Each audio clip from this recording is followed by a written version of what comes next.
Hello and welcome back to the channel. Thank you for your patience. Yes, I'm back, and as you may have noticed over the last couple of days I've done a couple of videos. We're hoping to grow the channel, grow the community and engage with you more, help you with your golf swing, give you some good club reviews. So if you do like the content, give us a thumbs up and make sure you do subscribe. Most of you watching this video right now are not subscribers to the channel, so I'd love it if you join my community. Anyway, if you've been watching any social media lately, if you've been following the news, you might have seen Tiger Woods made quite an interesting comment. Stood out on the practice ground, interviewed by a few commentators and a little crowd around him, and Tiger was pretty much just stood there clipping balls with one hand, just like this. And somebody asked him, they said, "Tiger, what bit of advice would you give to anybody just starting out?" And he didn't even let them finish.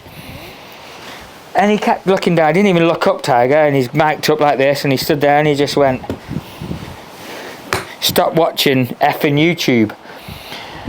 And the commentators went, "Oh, right." And he didn't even get to say anything else, the commentator. Tiger butted in again, and he just said, "Just beat balls." Now, I kind of get it, right? I know what he's trying to say. Too many people are watching too many YouTube videos and getting confused with the golf swing. And yet here I am on YouTube telling you maybe not to watch YouTube. Well, actually, I agree with Tiger to a point. Don't confuse yourself with the wrong kind of content.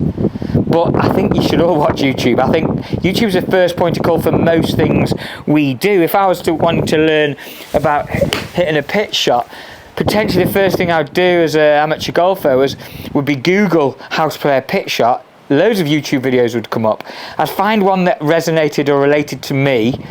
I'd watch it, and then the next step I'd suggest you don't just digest it on your own. Go and have a chat with your local PGA pro, see what he thinks about it, and maybe book a lesson and learn a little bit more, get a deeper dive into that pitch shot. For example, where does my left arm go?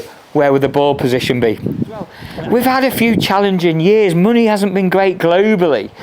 So golf coaching isn't cheap. I'm a golf coach, and it can range from £30, £40 an hour up to £100 an hour to learn something about the sport. Now, great if you can afford it, but if you can't quite afford it, a much lower priced alternative would be to pick a few tips up from a good YouTuber, a good content creator. And there is so many out there at the minute.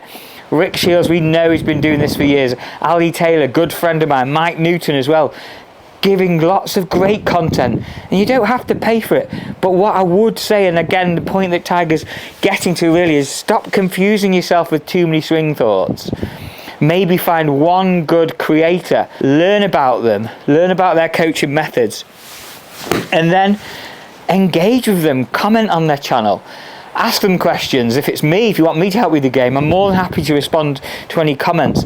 If you can't get down and have a coaching session with me or any of my team, this is the first point of call. And then if you want to have a deeper dive and look a little bit more into your golf swing, by all means then follow it up and come and spend some time with one of us. Now, the point again that Tiger said is just beat balls. I get that.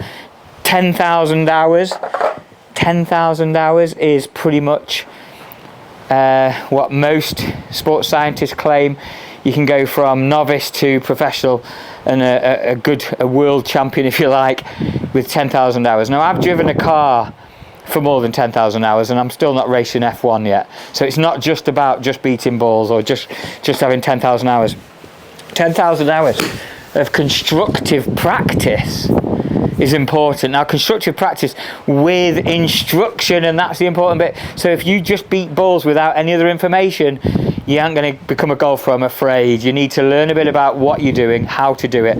And again, the internet, YouTube, other different platforms of social media, you'll find a lot of that information out. And then, as I keep repeating, if you want to go deeper and learn a bit more about it, that's when you go and seek some professional advice from the wealth of coaches that there are globally, specifically in golf, that's for sure. So, beat balls, I get it. Don't watch YouTube, I just don't get it. I've got a 10-year-old and an 8-year-old. Times have changed. They don't watch television. They watch YouTube all the time. They actually watch you, Tiger. They watch a lot of Rick Shields, but none of Daddy, not yet anyway. Tiger, you've got young kids as well. I really do think they watch a bit of YouTube. Right, thank you very much for watching. Hope you understood that. If you've got any comments, please comment below. If you do want me to help you with the golf swing, as I've just mentioned there, I can do. If you want to come down to Lytham Golf Academy and see any of my team, we will more than happy help you out, help you play your best golf this year. See you soon.